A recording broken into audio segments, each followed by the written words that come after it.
കേരളത്തിൽ വോട്ടെണ്ണലിനായി വിപുലമായ തയ്യാറെടുപ്പുകളാണ് നടത്തിയിട്ടുള്ളത്. വെളുപ്പിന് 4:30 സ്ട്രോങ് റൂമുകൾ തുറക്കും. വലിയ സുരക്ഷാ ക്രമീകരണവും വോട്ടെണ്ണലിനായി ഒരുക്കിയിട്ടുണ്ട്. വി അരുൺ തയ്യാറാക്കിയ റിപ്പോർട്ട് കാണാം. സംസ്ഥാനത്ത് വോട്ടെണ്ണൽ ഒരുക്കങ്ങൾ അവസാന ഘട്ടത്തിലാണ്. കേന്ദ്ര നിരീക്ഷകരുടെയും മുഖ്യ ഭരണാധികാരിയുടെയൊക്കെ നേതൃത്വത്തിൽ വലിയ ഒരുക്കങ്ങളാണ് ഈ അവസാന മണിക്കൂറുകളിലും നടക്കുന്നത്. രാവിലെ 4:00 കൂടി സ്ട്രോങ് റൂമുകൾ, ഞാനിപ്പോൾ തിരുവനന്തപുരത്തെ വോട്ടെണ്ണൽ കേന്ദ്രമായ മാർ ഇവാനിയോസ് കോളേജിലാണ്. ഇവിടുത്തെ കാട്ടാക്കട നിയമസഭാ മണ്ഡലത്തിലെ ബാലറ്റുകൾ സൂക്ഷിച്ചിട്ടുള്ള കേന്ദ്രമാണിത്. ഇവിടെ ദൃശ്യങ്ങളിൽ ഉള്ളതുപോലെ വലിയ സ്കൂളിനുള്ളിൽ കൃത്യമായി വലിയ സുരക്ഷാ ക്രമീകരണങ്ങളോടെയാണ് ബാലറ്റ് പെട്ടികൾ EVM സൂക്ഷിച്ചിട്ടുള്ളത്. വലിയ സുരക്ഷാ സന്നാഹങ്ങൾ എവിടെയും ഉണ്ട്. കൃത്യമായി പോലീസ് ഉദ്യോഗസ്ഥരുടെയും അതുപോലെ മറ്റേ കേന്ദ്ര സേനകളുടെ അടക്കം സുരക്ഷാ വിന്യാസങ്ങൾ പല സ്ഥലങ്ങളിലും ഈ ബാലറ്റ് സൂക്ഷിച്ച സ്ഥലങ്ങളിൽ ഉണ്ട്. 4:30 മണിയോടുകൂടി സ്ട്രോങ് റൂമുകൾ തുറക്കാനാണ് ഇപ്പോൾ ആലോചിക്കുന്നത്. സാധാരണഗതിയിൽ 7:30 മണിയോടുകൂടിയാണ് സ്ട്രോങ് റൂമുകൾ തുറക്കുക. പക്ഷേ ഇത്തവണ 4:30 മണിയോടുകൂടി സ്ട്രോങ് റൂമുകൾ തുറക്കാനാണ് ഉദ്യോഗസ്ഥർ ആലോചിക്കുന്നത്. Returning officer, assistant returning officer സ്ഥാനാർത്ഥികൾ അല്ലെങ്കിൽ അവരുടെ ഏജന്റുമാർ, തെരഞ്ഞെടുപ്പ് കമ്മീഷൻ നിരീക്ഷകർ എന്നിവരുടെ സ്ഥാനത്തിലാകും സ്ട്രോങ് റൂമുകൾ തുറക്കുക. ലോഗ് ബുക്കിൽ കൃത്യമായി ഇത് രേഖപ്പെടുത്തുകയും വീഡിയോ കവറേജ് ഉറപ്പാക്കുകയും വേണമെന്ന നിർദ്ദേശം കേന്ദ്ര തെരഞ്ഞെടുപ്പ് കമ്മീഷൻ നൽകിയിട്ടുണ്ട്. ആദ്യം എണ്ണുക പോസ്റ്റൽ വോട്ടുകളാണ്. അതിൽ തന്നെ ഇലക്ട്രോണിക് ട്രാൻസ്മിറ്റഡ് പോസ്റ്റൽ ബാലറ്റുകളുമാകും ആദ്യം എണ്ണുക. അത് റിട്ടേണിംഗ് ഓഫീസറുടെ മേശപ്പുറത്ത് എണ്ണും. അടുത്ത അരമണിക്കൂറിനുള്ളിൽ വോട്ടിംഗ് മെഷീനുകളിലെ വോട്ടുകൾ എണ്ണി തുടങ്ങും. വോട്ടിംഗ് യന്ത്രത്തിന്റെ കൺട്രോൾ യൂണിറ്റാണ് വോട്ടെണ്ണലിന് ഉപയോഗിക്കുക. പോൾ ചെയ്ത വോട്ടുകളുടെ എണ്ണം രേഖപ്പെടുത്തിയ കണക്കുകൾ പരിശോധിച്ച ശേഷമാകും ആ രീതിയിലേക്ക് വോട്ടെണ്ണൽ മാറുക. വളരെ കൃത്യമായി അരമണിക്കൂർ കൊണ്ട് തന്നെ ആദ്യ ഫലസൂചന, അതായത് ഈ വീട്ടിൽ വോട്ട് ചെയ്തവരെയും ജീവനക്കാരുടെ ഡ്യൂട്ടിയിലുള്ള ജീവനക്കാരുടെ വോട്ടുകളടക്കമുള്ള വോട്ടുകൾ ആദ്യം എണ്ണും. അതോടുകൂടി അരമണിക്കൂറിനുള്ളിൽ ആദ്യ ഫലസൂചനകൾ പുറത്തു വരുമെന്നാണ് തെരഞ്ഞെടുപ്പ് കമ്മീഷൻ ഇപ്പോൾ അറിയിക്കുന്നത്. തിരുവനന്തപുരത്തും വോട്ടെണ്ണലുള്ള ക്രമീകരണങ്ങൾ എല്ലാം പൂർത്തിയായിട്ടുണ്ട്. 14 നിയമസഭാ മണ്ഡലങ്ങളിലായി 14 ഉപഭരണാധികാരികളുമാണ് ഈ പ്രവർത്തനങ്ങൾക്ക് നേതൃത്വം നൽകുന്നത്. തിരുവനന്തപുരം നാലാഞ്ചിറ മാർ ഇവാനിയോസ് കോമ്പൗണ്ടിലെ 11 കേന്ദ്രങ്ങളിലായി 16 സെന്ററുകളിലാണ് വോട്ടെണ്ണൽ. ആറ്റിങ്ങൽ, തിരുവനന്തപുരം പാർലമെന്ററി മണ്ഡലങ്ങളുടെ EVM പോസ്റ്റൽ ബാലറ്റുകൾ ആദ്യം എണ്ണും. അതിനുശേഷം മറ്റ് വോട്ടെണ്ണലിലേക്കും കടക്കും. ഏതായാലും 1200 കൗണ്ടിംഗ് ജീവനക്കാരാണ് തിരുവനന്തപുരത്തെ 2 മണ്ഡലങ്ങളിലുമായി ഉണ്ടാവുക. തിരുവനന്തപുരം മണ്ഡലത്തിലെ നിയമവും കഴക്കൂട്ടം ഒഴികെ മറ്റെല്ലാ അസംബ്ലി മണ്ഡലങ്ങളിലും 14 കൗണ്ടിംഗ് ടേബിളുകളും, കഴക്കൂട്ടത്ത് 12 ടേബിളും, ആറ്റിങ്ങൽ മണ്ഡലത്തിലെ 14 കൗണ്ടിംഗ് ടേബിൾ വീതവും സജ്ജീകരിച്ചിട്ടുണ്ട്. പോസ്റ്റൽ ബാലറ്റുകൾ ഇവിടെയും ആദ്യം എണ്ണിപ്പോകും.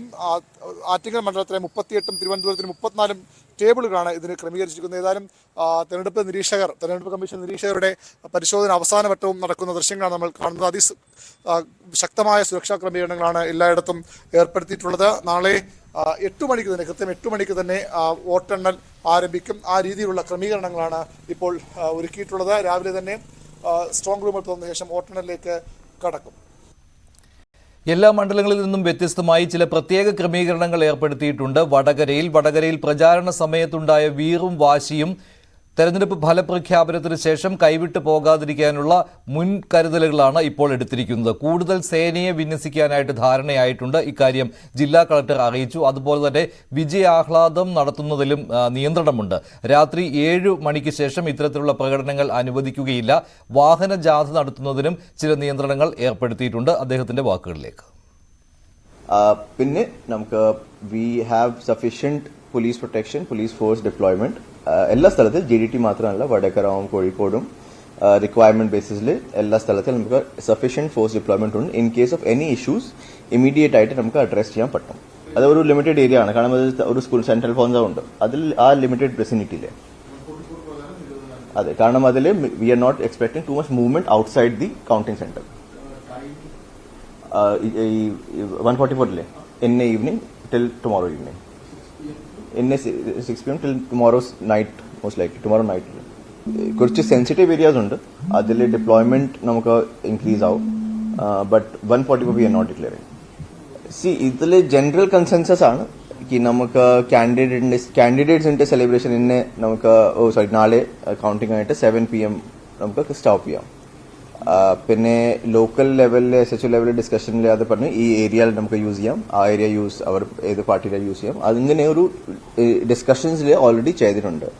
കാരണം ഇതിൽ ഫോർമലി നമുക്ക് ഓർഡറിലേക്ക് പോകാൻ പറ്റത്തില്ല. It is not appropriate also. കാരണം കൺസെസൻസ് ബിൽഡിംഗ് ആയതുകൊണ്ട് അങ്ങനെ നമുക്ക് സെറ്റ് ചെയ്തു. ആൻഡ് ഓഫ് കോഴ്സ് ഒരു മേജർ ഒരു സെലിബ്രേഷൻ ഉണ്ടെങ്കിൽ ലോക്കൽ ലെവലിൽ അറിയിച്ചിട്ട് നമുക്ക് we can manage it. That is the overall consensus that has been come. പിന്നെ നാഷണൽ ലെവൽ സെലിബ്രേഷൻ നമുക്ക് ഓൾറെഡി ഓഫ് കോഴ്സ് 4-ാം തീയതി മാത്രമല്ല 5-ാം തീയതി പോവും, 6-ാം തീയതി പോവും. അതിൽ നമുക്ക് സഫീഷ്യന്റ് പോലീസ് ഡിപ്ലോയ്മെന്റ് ഉണ്ടാവും. Because we are expecting it will not just end on 4th, 5th, 6th നമുക്ക് കുറച്ച് സെലിബ്രേഷൻ ഉണ്ടാവും. അല്ലല്ലോ മൊത്തമുണ്ട്. But we have some focus areas. Vadakara, Nadapuram, Kuttiadi കുറച്ച് ഏരിയാസ് ഉണ്ട് where we are focusing little more. അത് ഡിപ്ലോയ്മെന്റ് അതനുസരിച്ചാണ്. വടകരയിൽ ഏർപ്പെടുത്തിയിരിക്കുന്ന പ്രത്യേക ക്രമീകരണങ്ങളെക്കുറിച്ചാണ് കോഴിക്കോട് ജില്ലാ കളക്ടർ സ്നേഹിൽ കുമാർ സിംഗ് വിശദീകരിച്ചത്. കൂടുതൽ വിവരങ്ങൾ നൽകാൻ MS അനീഷ് കുമാർ ചേരുകയാണ്. അനീഷ്, പക്ഷേ ഇത് ഈ സർവകക്ഷി യോഗത്തിൽ ധാരണയായതുകൊണ്ട് ഒരു ഉത്തരവിന്റെ ആവശ്യം ഇല്ല എന്ന് കളക്ടർ പറയുന്നുണ്ട്. അപ്പോൾ തൃപ്തികരമായ രീതിയിൽ തന്നെ കാര്യങ്ങൾ മുന്നോട്ട് കൊണ്ടുപോകാൻ കഴിയും എന്നാണല്ലോ ഇപ്പോൾ ജില്ലാ ഭരണകൂടം കരുതുന്നത്. എന്തെല്ലാം അധിക മുൻകരുതലുകൾ ഏർപ്പെടുത്തുന്നുണ്ട്?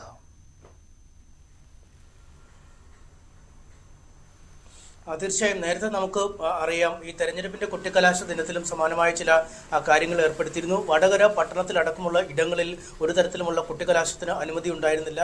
അന്ന് തലശ്ശേരിയിലേക്ക് കൊട്ടിക്കലാശം മാറ്റുകയും ഓരോ ഇടങ്ങൾ പരസ്പരം കണ്ടുമുട്ടാൻ പറ്റാത്ത ഇടങ്ങളിലേക്ക് കൊട്ടിക്കലാശം മാറ്റുകയുമായിരുന്നു. എന്തായാലും അന്ന് കാര്യമായ അനിഷ്ട സംഭവങ്ങളൊന്നും തലശ്ശേരിയിൽ ഉണ്ടാവുകയും ചെയ്തില്ല.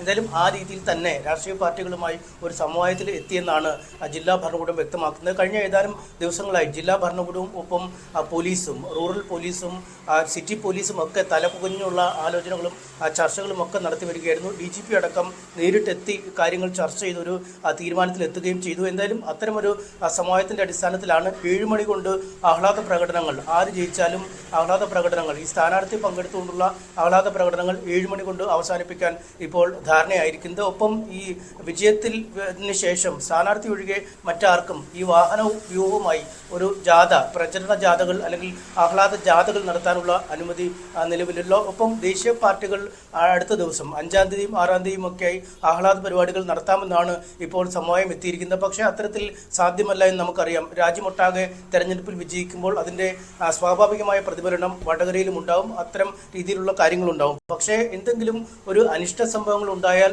ആ നിമിഷം തന്നെ കർശനമായ നിരോധനാജ്ഞ അടക്കം നിലവിൽ വരുന്ന രീതിയിലേക്കാണ് ഇപ്പോൾ ആലോചനകൾ നീങ്ങുന്നത്. എന്തായാലും മുൻകരുതൽ നടപടി എന്ന രീതിയിൽ നിരോധനാജ്ഞ നിലവിൽ വരുത്താൻ ഉദ്ദേശിക്കുന്നില്ല എന്നാണ് കളക്ടർ പറയുന്നത്. നാദാപുരം, കുറ്റ്യാടി അടക്കമുള്ള ഇടങ്ങളിൽ കർശന സുരക്ഷാ സന്നാഹങ്ങൾ ഇതിനകം തന്നെ ഒരുക്കിയിട്ടുണ്ട്. വലിയ പോലീസ് സന്നാഹം ഉണ്ട്. 1600 സുരക്ഷാ ഉദ്യോഗസ്ഥരെയാണ് ഇപ്പോൾ വടകര മണ്ഡലത്തിന് വേണ്ടി മാത്രമായി നിയോഗിച്ചിരിക്കുന്നത്. 6 കമ്പനി ബറ്റാലിയനാണ് സുരക്ഷയ്ക്കായി നിയോഗിക്കപ്പെട്ടിരിക്കുന്നത്. ഒപ്പം 8 സബ് ഡിവിഷനുകളിൽ ഓരോ ഇടത്തും ഓരോ DYSPമാരെ വെച്ച് ഇതിനകം തന്നെ നിയോഗിച്ചു കഴിഞ്ഞിരിക്കുന്നു. 16 സ്ട്രൈക്കിംഗ് ഫോഴ്സുകൾ നിലവിലുണ്ടാവും. ഒപ്പം 66 മൊബൈൽ പട്രോളിംഗ് യൂണിറ്റുകൾ ക്രമീകരിച്ചിട്ടുണ്ട്. ഒപ്പം 25 പേരടങ്ങുന്ന 14 സ്ട്രൈക്കിംഗ് ഫോഴ്സുകൾ പ്രധാന സ്റ്റേഷനുകളിൽ കേന്ദ്രീകരിച്ചുണ്ടാവും. അതായത് 2 ഈ പോലീസ് സ്റ്റേഷനുകളുടെ പരിധിയിൽ ഒരു QRT, ക്വിക്ക് റെസ്പോൺസ് ടീമിനെ ക്രമീകരിക്കും. എന്തെങ്കിലും അസ്വാഭാവികമായ സംഭവങ്ങൾ ഉണ്ടായാൽ പെട്ടെന്ന് നീങ്ങാൻ പാകത്തിനാണ് ഇത്തരത്തിലുള്ള ക്രമീകരണങ്ങൾ. ഒപ്പം താമരശ്ശേരിയിൽ വയനാട് മണ്ഡലത്തിലെ വോട്ടെണ്ണൽ നടക്കുന്ന ഇടമാണ്. അവിടെയും പ്രത്യേക സുരക്ഷാ സന്നാഹങ്ങൾ ഏർപ്പെടുത്തിയിരിക്കുന്നുവെന്ന് മനസ്സിലാക്കാൻ കഴിയുന്നു. എന്തായാലും തെരഞ്ഞെടുപ്പ് കാലത്തുടനീളം വലിയ വീറും വാശിയും ഉണ്ടായി. പാനൂരിൽ ബോംബ് സ്ഫോടനത്തിൽ ഒരാൾ കൊല്ലപ്പെടുന്ന അടക്കമുള്ള കാര്യങ്ങളുണ്ടായി. അത് തങ്ങളെ ലക്ഷ്യമിട്ടാണ് എന്ന് പ്രതിപക്ഷം ആരോപിക്കുന്ന അവസ്ഥയിലേക്ക് കാര്യങ്ങൾ എത്തി. ആദ്യം മുതൽ തുടങ്ങിയ സൈബർ ആക്രമണങ്ങൾ, ഒപ്പം കാഫിർ പ്രയോഗത്തിൽ അവസാനിച്ച തെരഞ്ഞെടുപ്പ് ദിനം, ഇതിനുശേഷവും വീണ്ടും ഈ പ്രതിഷേധ യോഗങ്ങളും പോലീസ് സ്റ്റേഷൻ മാർച്ചുകളും ഒക്കെയായി പ്രസ്താവന യുദ്ധങ്ങളും ഒക്കെയായി സ്ഥാനാർത്ഥികളും മറ്റ് പാർട്ടി നേതാക്കളും ഒക്കെ മുന്നോട്ട് നീങ്ങുന്ന ഒരു കാഴ്ചയും കണ്ടു. അതുകൊണ്ട് അങ്ങേയറ്റം പ്രശ്നബാധിതമായ അല്ലെങ്കിൽ സെൻസിറ്റീവ് ഏരിയയിൽ തന്നെയാണ് ജില്ലാ ഭരണകൂടവും പോലീസും വടകര മണ്ഡലത്തെ നിയോഗിക്കുന്നത്. അതുകൊണ്ടാണ് സംസ്ഥാനത്ത് മറ്റൊരിടത്തുമില്ലാത്ത നിയന്ത്രണങ്ങൾ അല്ലെങ്കിൽ സമവായങ്ങൾ എന്നിവ വടകര മണ്ഡലത്തിൽ ഏർപ്പെടുത്തുകയും ചെയ്തിരിക്കുന്നത്. എന്തായാലും വളരെ ജില്ലാ ഭരണകൂടം പ്രത്യേക ക്രമീകരണം ഏർപ്പെടുത്തിയിട്ടുണ്ട്. അതിന്